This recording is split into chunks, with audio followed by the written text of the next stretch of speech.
And we're rolling. Episode 1 of the Small Business Leadership Report coming your way.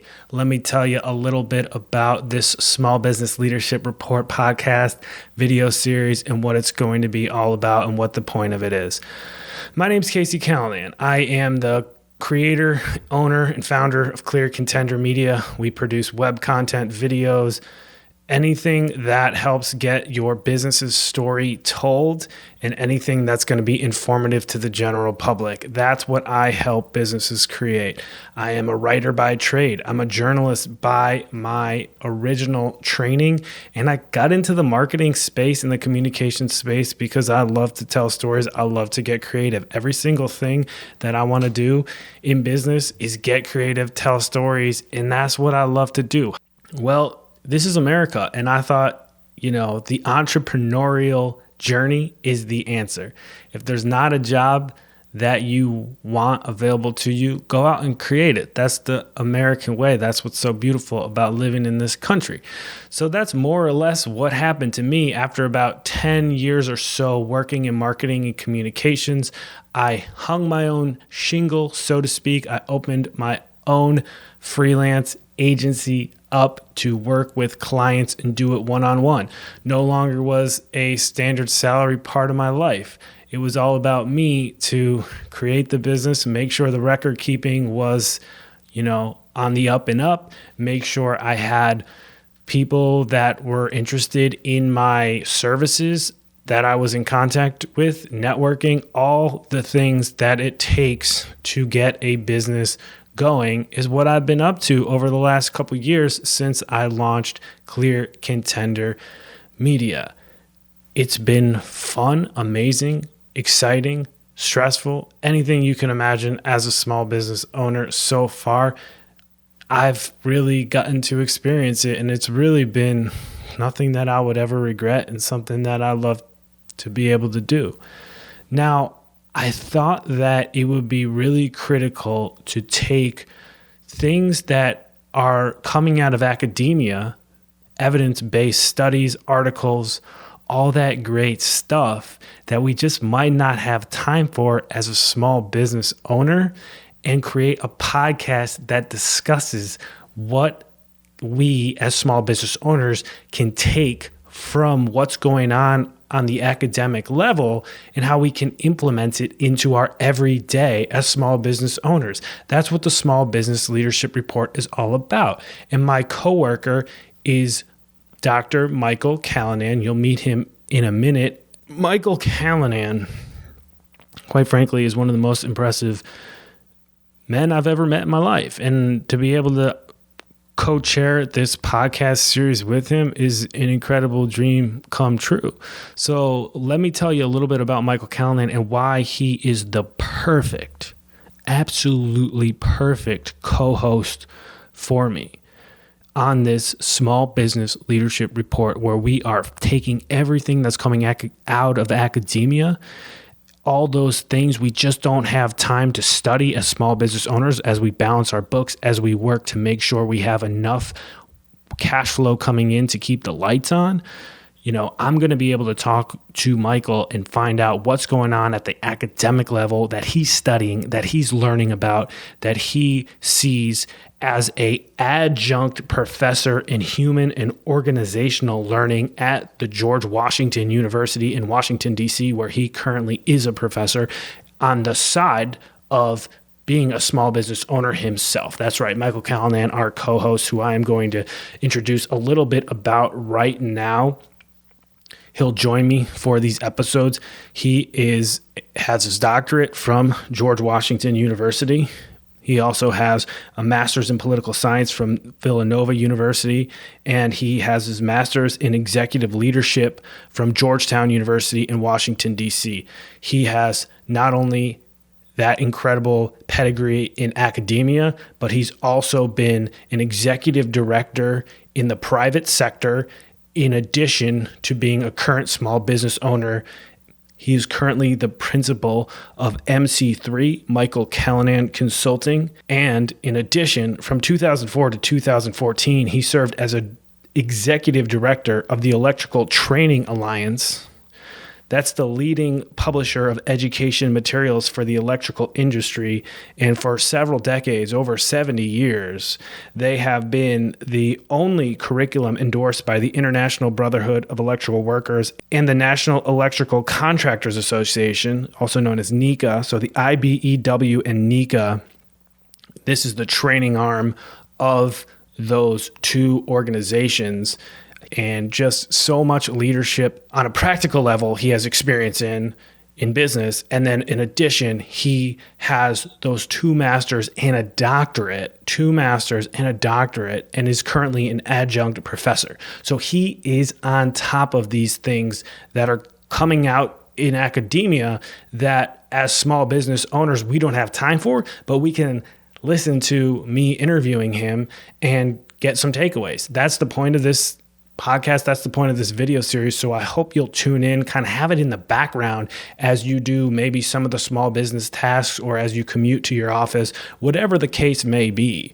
I'm excited about this series because I'll be honest with you, I never was great in school, in the early stages of school. Certainly not. I had great teachers, went to great public school systems, but there was always that disconnect that I felt where I just wasn't understanding, what I was learning in school and how it could be applied.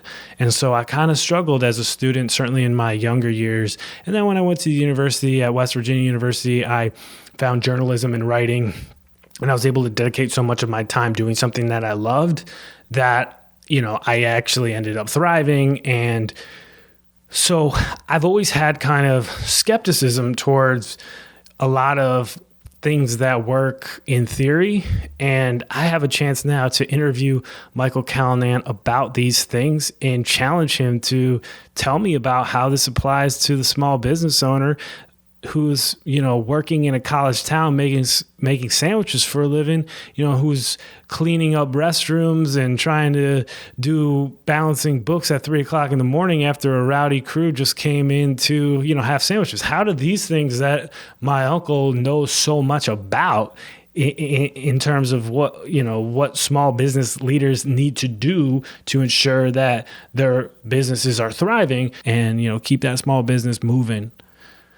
Keep it moving, because that is the heartbeat of this society we live in. Small business is the answer. It's the only answer. It's the way that jobs are created. It's the way we can grow this economy. It's the way we can grow this economic pie for everyone. It starts in the small businesses. And that's why I'm so passionate about this podcast.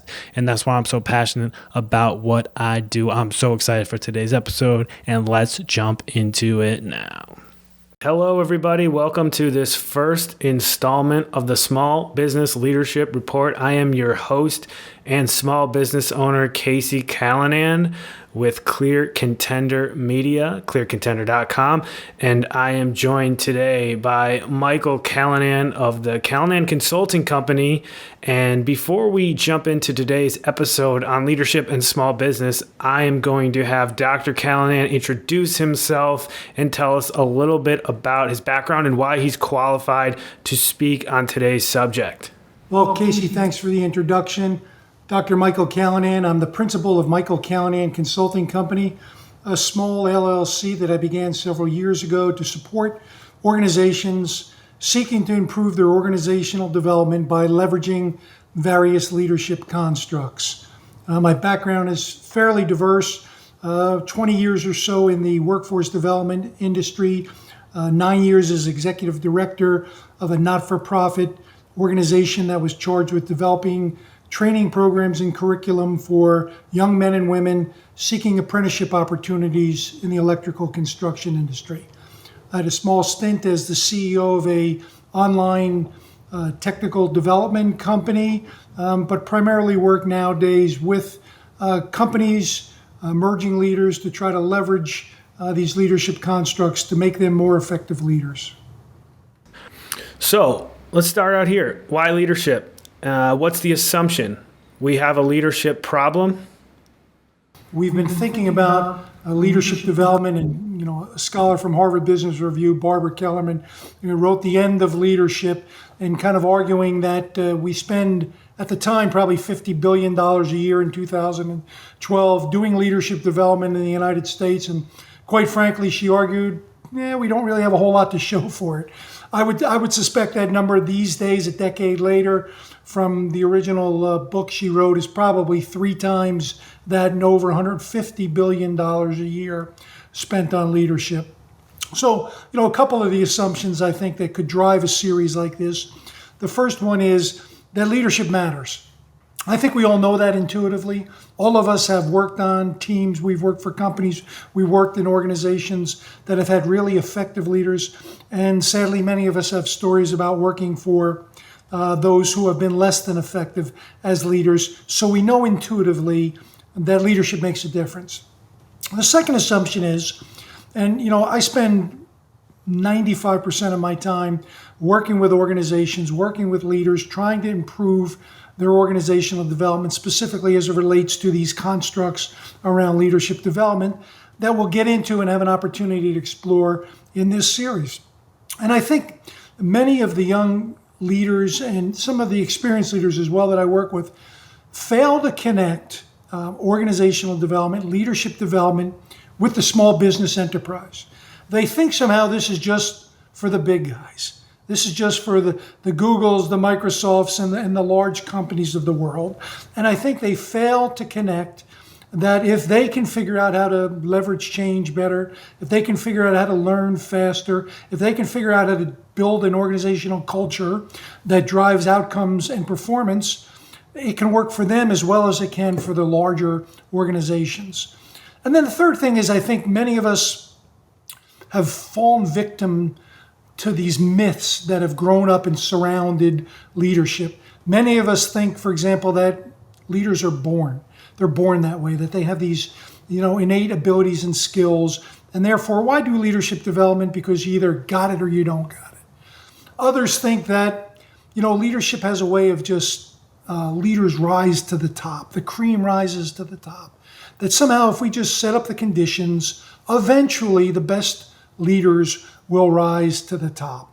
And then some think, again, that it's really about IQ and this natural talent that you're born with or not.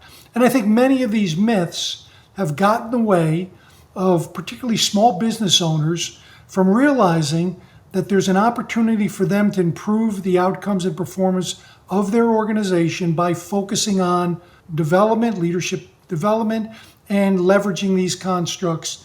For the purpose of this report, I'm going to assume that what we want to do is increase the leadership capacity of our small business enterprise.